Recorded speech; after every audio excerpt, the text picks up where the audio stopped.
Chibike, Chibike, why? Why? Chibike, did you leave me? Why did you let the cold hands of death come and take you away from me?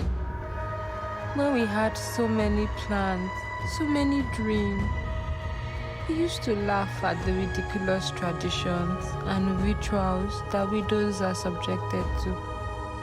We promised each other we would speak out and we would never let these absurdities affect anyone.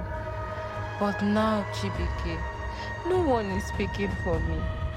No one is standing up for me. I am left here alone, trying to make sense of the pain, the grief, and the cold hands of tradition that want to crush me. Chibike, they asked me to pay a mourning fee, a mourning fee, Chibike. How can they ask me to pay for my own sorrow? I am the widow. I should be the one being comforted, not exploited. But here I am, being told to pay for my grief. How cruel can this be?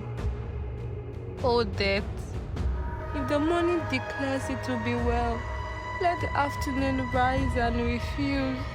If the afternoon bows to your will, then let evening come and punish it. It all began when my husband died. I never thought it would happen like this. Not so suddenly, not so soon. One moment we are planning for tomorrow, dreaming about the future, and then, in the blink of an eye, you were gone. Just like that. I could not even say goodbye. Chibike, you were everything to me. You were my joy, my heart, and my partner. And now, here I am, drowning in this pain, trying to make sense of it all. But the worst part came after all. Not the sadness, not the grief, but the relentless demand that came right after your death. The house was still warm with the presence of your love. When just a few hours after you died, the visitors started pouring in. At first, it felt like a blow. I was too numb to fully process what was happening around me. I was still trying to hold on to you, trying to wrap my head around the fact that you were really gone. But then, I heard them. Voices at the door, they were coming in, bringing with them pots, baskets and jars, already making plans. Where is the money for food, they asked. Their voices urgent, their eyes scanning the empty room. We need to cook for the mourners. What are we serving today?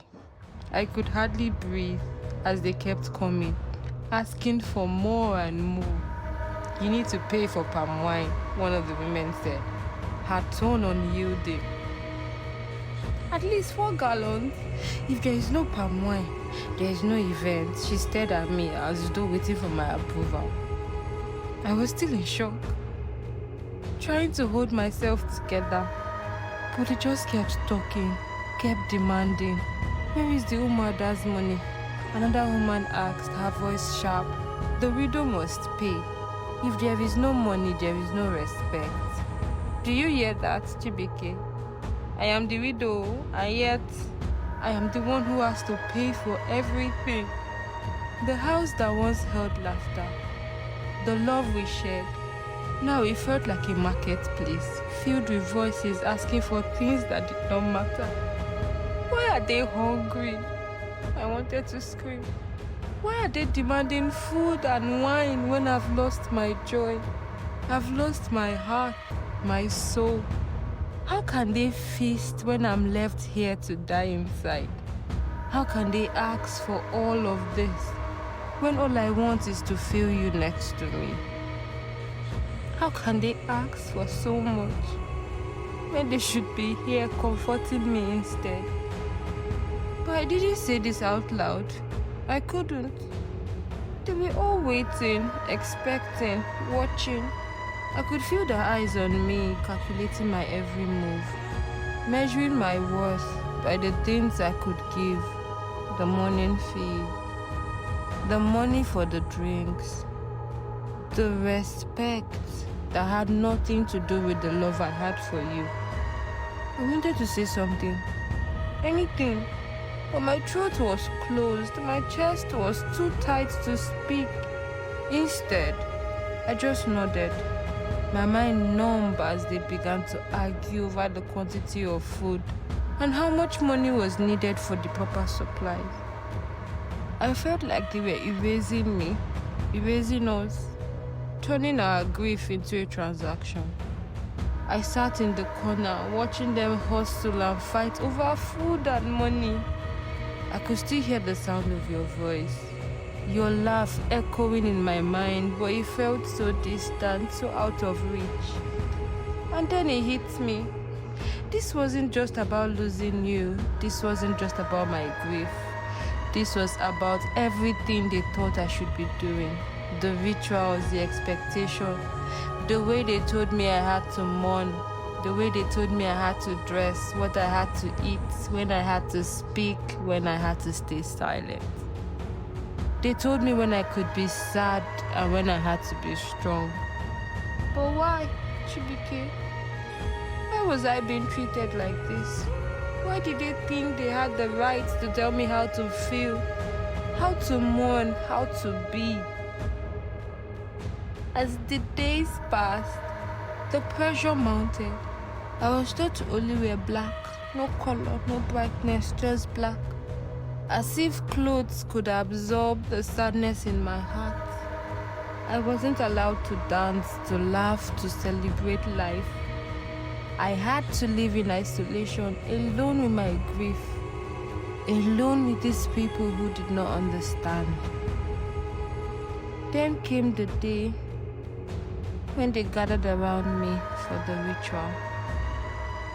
I was told to sit in the center of a group of women. The women would shave my hair. The moment the word left their mouths, I felt my chest tighten. My hair, the one thing that still held some piece of him, the one thing I still had of our life together, was about to be taken from me. I could feel the sharp cold weight of their gaze as they looked at me, waiting for me to comply. They said it was a necessary part of the mourning process, a sign of respect for the dead. But all I could think was, how could this possibly honor you? How could cutting off my hair honor the love we shared? My head felt heavy, and my hands were trembling as I sat there, surrounded by them. The buzz of their voices filling the air like the buzz of a distant storm. I did not want them to do this. I could not let them strip me of the last part of you, Chibike. I could not let them take away the connections I still had with you, the memories of us that lived in my hair, in my body, in my soul. I looked at them. These women who did not understand, who were only doing what was expected of them. And I felt my heart break even further. I could not let them do it. In that moment, something inside me broke. It wasn't the grief, it wasn't the loss, but the realization that if I did not do something, they would take everything away from me. I could not wait for them to humiliate me. I could not sit there powerless while they cut away the last of my dignity. I grabbed the blade. Was I ready for this? Was it easy? No. It was painful. It hurt more than I thought it would. But there was something in me that could not let them be the ones to strip me of my pride.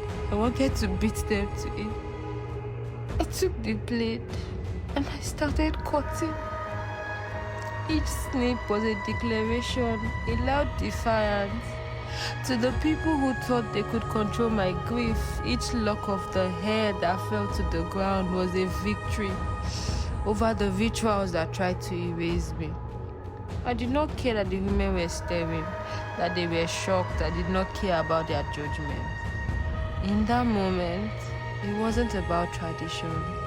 It wasn't about the rules.